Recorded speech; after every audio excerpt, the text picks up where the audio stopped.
This week's physics bonus question is a dynamics question where we have two masses, mass 1 and mass 2, on slopes with different angles, angle alpha and beta, and they're joined by this rope over a pulley at the top of the slope.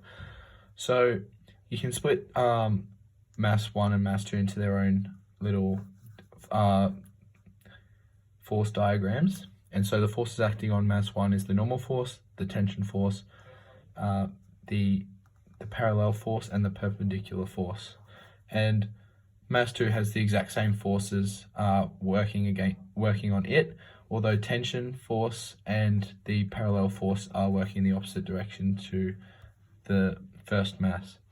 So if you resolve for the sum of the forces in the y direction for mass 1, you find it's 0 because it's not going up or down anywhere, it's sliding along the slope. So normal force minus mg cos alpha should be 0. If you do the same thing for mass 2, it's also not going up and down anywhere, just along the slope. So its sum of forces in the y direction is 0, and that's the net force minus mg cos beta.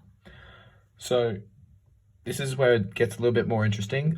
So sum of forces in the x direction, or net force, is the tension minus the parallel force, or mg sine theta sine alpha going this way. And if you arrange that, knowing that force is mass times acceleration, you can get the acceleration, where it's the tension minus the parallel force divided by mass. You can do the same thing with mass 2. So the net force, but this time the tension is acting in the opposite direction and the parallel force is acting in the opposite direction to this one, to mass 1. So it's negative tension plus mg sine beta. So using the same principles of force is mass times acceleration, you can find the acceleration of the second mass. So because the two masses are part of the same system and connected by the same string, that means their acceleration must be the same. So if we have acceleration in both of these equations, we can substitute the first equation into the second equation so that we have this new equation here.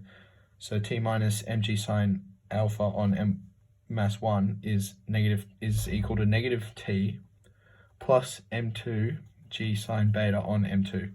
So with a little bit of rearranging, which I won't go into too much detail, you can arrange it so that t is on its own on one side, and you've got the tension in terms of the masses and the angles, which is what the question part A was asking for. So for part B, we're looking for when it's stationary or uniform motion, basically where the acceleration is 0 or the net force is 0. So for the first mass, its net force will be 0 when, so